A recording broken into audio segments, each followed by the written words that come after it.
Sir అయితే ఇక్కడ ముఖ్యంగా చూసుకుంటే సార్ అంటే ఇప్పుడు చాలా మంది ఎమ్మెల్యేగా పనిచేశారు, ఎంపీగా పనిచేశారు, ప్రస్తుతం కూడా పనిచేస్తూ ఉన్నారు. వాళ్ళకి కూడా మరి కొంచెం అప్లికబుల్ ఉంది పింఛన్ స్కీమ్ అంటున్నారు. మరి దాని గురించి ఏంటి?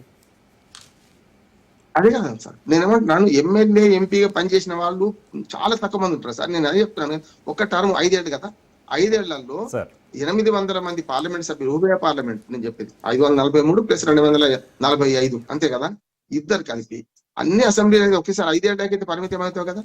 గతంలో ఒక రూల్ ఉండే, డబుల్ పెన్షన్ లేకుండా అది తీసేశారు. గతంలో ఏముండే అంటే 4 సార్లు ఎమ్మెల్యే అయితే 4 సార్లు పెన్షన్ వచ్చేది, వేరు పెన్షన్ వచ్చేది. ఇప్పుడు అట్లా లేదు, ఒకేసారి వస్తుంది. గతంలో ఆ దుర్మార్గం ఉండి మనలాంటి వాళ్ళని రాసినాము. దాన్ని ఏం చేశారంటే అది తీసేశారు. కేవలం 1 టైం పెన్షన్, అంటే 4 సార్లు ఎమ్మెల్యే లేకుండా ఒకేసారి పెన్షన్ వస్తుంది. కాకపోతే ఎంపీ ఎమ్మెల్యే ఎందుకు వేరు వస్తున్నాయి అంటే అది కేంద్ర ప్రభుత్వం, అక్కడ పార్లమెంట్ చట్టాలు ఉన్నాయి, ఇక్కడేమో రాష్ట్ర ప్రభుత్వాలు ఉన్నాయి కనుక 2 వస్తున్నాయి. ఆ 2 వచ్చే వాళ్ళు కూడా విక్రమప్రసాద్ గారు చాలా తక్కువ మంది ఉంటారు సార్. ఇప్పుడు ఇవన్నీ కూడా ఇప్పుడు ఏమంటారు అంటే గొంగట్లో కూర్చొని వెంటనే వేరుకునే పని తప్ప ఇంకోటి ఏం లేదు. నేను పెద్ద భారం, అతి త్వరలో నేను చెప్తున్నాను, 2 పెద్ద భారం. మనకు పెన్షన్లు ఇవ్వలేక రాష్ట్ర ప్రభుత్వాలు ఆగమైతే చూడండి మీరు, ఇవాళ మొత్తం జీతభత్యాలు పెన్షన్లు కలిపితే సింహ భాగం ఈ ఉద్యోగులకి పోతుంది. చారణ కోడి బారణ మసాలా పోతుంది. అంటే ఉద్యోగులు వ్యతిరేకం కాదు నేను అనేది, కానీ వీళ్ళు ఈ ఉద్యోగులు ఏం చేస్తారంటే 2 పోటీలు పెట్టుకుంటారు, రాజకీయ నాయకులతో పోల్చుకుంటుంటారు.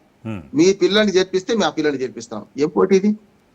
అందరి పిల్లలకు, టీచర్లకు, అందరికి కూడా ప్రభుత్వ స్కూళ్లలో 5వ తరగతి చదివే పిల్లలు ఉంటారు కదా, పెద్ద పిల్లలు ఉంటారు, వాళ్ళు ఏం చేస్తారు మరి కదా. మీకు ఒక ఆదర్శం చెప్తాను. రంగయ్య గారని స్వరఖేడ అని ఆదిలాబాద్ జిల్లాలో, తాను ఒక గిరిజన గ్రామంలో ఉండి తన పిల్లలు 5వ తరగతి దాకా ఆ స్కూల్లో చదివించిండు. 6వ తరగతికి ఏం చేయాలి, పక్కకు పంపనా లేదా? చాలా మంది ఆదర్శమైన టీచర్లు ఉన్నారు సార్. ఇవాళ గ్రామ పాఠశాలలో చదివిద్దామని ఒక హోటల్ పెట్టుకున్నవాడు పక్కింట్లో పక్క హోటల్లో ఇడ్లు తీసుకురారా అనేవాళ్ళు ఉన్నట్టే, ఇవాళ తమ పిల్లల్ని కూడా తమ పాఠశాలలో చేర్పించిన పిల్లలు మన తల్లిదండ్రులు లేకపోతే టీచర్లు ఉన్నట్టే రాజకీయ నాయకులు కూడా అందరూ చెడిపోలే సార్. రాజకీయ రంగం పట్ల ఒక మనకు చాలా దుర్మార్గమైన ఆలోచన సమాజానికి ఉన్నది. దానికి కారణం వాళ్లే. దాన్ని నేను మనమే తప్పు చేస్తామట్లేదు, కానీ అసంఘటిత రంగంలో కోట్లాది మంది ఉంటే 70% నిరుద్యోగం ఉంటే, ఇవాళ పనిచేసే వర్గం ఉంటే వాళ్ళకు వచ్చేది ఎంత ఆలోచన చేస్తే ఈ ఉద్యోగస్తులు, రాజకీయ నాయకులకి సమస్య కాదు. ఉద్యోగస్తుల పెన్షన్లు మాత్రం అతి త్వరలో భారం కాబోతున్నాయి. బడ్జెట్ లో సింహభాగం వాళ్ళకి పోతాయి.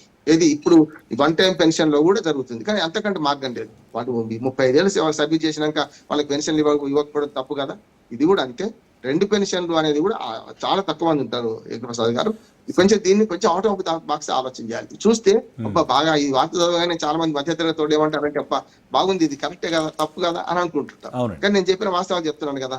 మహా అయితే ఎంతమంది ఉన్నారు ఇవాళ? 18 సార్లు పార్లమెంట్ ఎలక్షన్ 18,000 మంది మాత్రమే మొత్తం పనిచేసిన వాళ్ళే, ఉప ఎన్నికలతో సహా పనిచేసిన వాళ్ళే 18,000 మంది ఉన్నారు.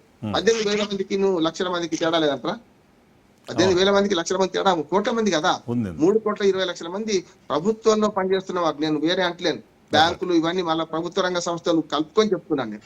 అందుకని ఇవన్నీ మనకు కొంచెం ఆ నోషన్ అంటే రాంగ్ నోషన్ లో రాజకీయ నాయకులను వ్యతిరేకించడం, రాజకీయ నాయకులు అంటే బాగా బలిసిన వాళ్ళు, నిజమైన రాజకీయ నాయకులు ప్రజాసేవ చేసే వాళ్ళకి ఇది అవసరం. మాకు ఒక్కసారి ఆలోచన చేద్దాం. నిజంగానే నిజాయితీగా ఉన్నారనుకోండి. నేను చెప్తున్నాను, నీలం సంజీవ్ రెడ్డి గారు ఆ మాట అన్నారు. ఇంకో మాట చెప్తాను.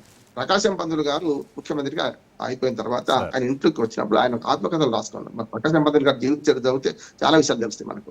అందులో ఆయన ఒక మాట అన్నారు, మా ఇంటికి ఎవరైనా వస్తుంటే వాడు పూల బొకేలు, శాలువాలు తీసుకొస్తున్నారు. ఈ శాలువాలు నాకెందుకురా, ఈ పూల కొంచెం అరే అనేవాడు. ఈ శాలువాలు, పూల బొకేలు ఎందుకు? ఒక అరటిపండ్లు తీసుకురా అన్నాడు, డజన్ అరటిపండ్లు తీసుకురారా అన్నాడు.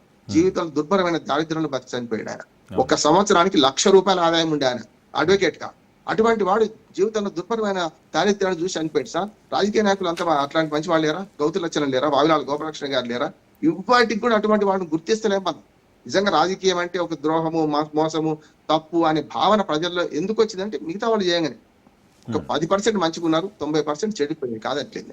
కానీ చెడిపోయినా సరే ఆ 30,000 పెన్షన్, 50,000 పెన్షన్ మన పెద్ద సమాజానికి భారం అంటే స్పష్టంగా మరి ఉద్యోగస్తుల పెన్షన్ల గురించి ఆలోచించాల్సిన అవసరం ఉంటుంది. ముఖ్యంగా ఈ P4 గురించి చెప్పండి సార్. యాక్చువల్గా చంద్రబాబు పిలుపునిచ్చారు ఈ P4 దీనికి కూడా. సో దానికి కూడా పెద్దగా స్పందన కరువైంది. ఎలా చూడవుతుంది?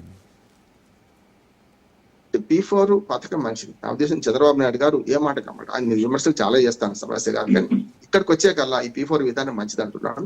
ఇవాళ ఆంధ్రప్రదేశ్ లో ఒక 5 ఏళ్ల విధ్వంసం జరిగింది పోయినసారి. అంతకు ముందు 5 ఏళ్ళేమో మాకు పొద్దుంది పొలం ఉందని 5 ఏళ్ళు 20 ఏళ్ళు నాదే అనుకున్నాడు. చంద్రబాబు నాయుడు గారు చేసిన పొరపాటు ఏంటంటే 20 ఏళ్ళు నాదే, మొత్తం నాదే రాజ్యం అనుకున్నాడు.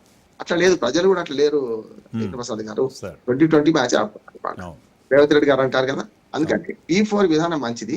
దాని స్పందన కరువైందంటే దానికి కారణం ఏంటంటే కొంచెం ప్రచారం చేయాలి.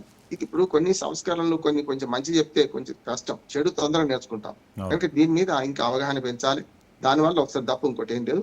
ఇప్పటికైనా చంద్రబాబు నాయుడు గారికి నేను విజ్ఞప్తి చేస్తున్నాను, గతంలో చేసిన పొరపాటు చేయకుండా ఉన్నది 3 ఏళ్లే, ఇక 3.5 ఏళ్లే ముందున్నదిగా. ఈ 3.5 ఏళ్లలో రాజధాని అమరావతి కట్టుకోవాలి, పోలవరం కట్టుకోవాలి, విశాఖ ఉక్కు కర్మ ప్రైవేటీకరణ జరగకుండా చూసుకోవాలి, రామాయపట్నం పోర్టు చూసుకోవాలి, రైట్ మనం కడప ఉక్కు కర్మాగారిని ఈసారైనా మనం శంకుస్థాపన లెవెల్ 5వ సారి 6వ సారి నేను 4-5 సార్లు వ్యాసాలు రాశాను, ఇది వేలంపాట రాజకీయాల్లాగా ఉన్నాయని చెప్పి. వీటిని ఆంధ్రప్రదేశ్ సమగ్ర అభివృద్ధికి పనికొచ్చే చర్యలు చేసుకుంటూనే లక్ష్యం సుదీర్ఘంగా పెట్టుకోవడం తప్పుగా.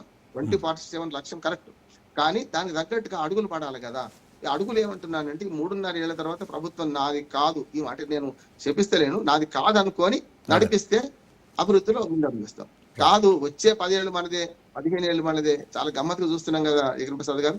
ఓడిపోయిన వాడేమో ఇవాళ ఓడిపోయి తెల్లారి రిజల్ట్ వచ్చిన తెల్లారి వచ్చే 5 ఏళ్ల తర్వాత నేనే గెలుస్తానంటున్నాను. గెలిచిన వాడేమో వచ్చే 15 ఏళ్ళు నాకే అధికారం అంటున్నారు. ఇది అకమించి ప్రజలు ఎక్కడ ఎవరిని ఉంచాలి, ఎక్కడ పైన ఎక్కడ కూర్చోబెట్టాలి, కింద ఎవరికి కూర్చోబెట్టాలి, కరుగాల్చి వాత ఎవరికి పెట్టాలి, ప్రజలు నిర్ణయం చేసుకుంటారు. ప్రతి ఎన్నికల్లో ప్రభుత్వాలు మారుతున్నాయంటే ఈ పాలకుల పట్ల ప్రజలకు ఉన్న అవగాహన చాలా పెద్దది, గొప్పది అంటున్నాను. అవునండి, right. Thank you Rammohan sir. ఇక ఇది ఈరోజు వార్తా విశ్లేషణ. చూస్తూనే ఉండండి రాజ్.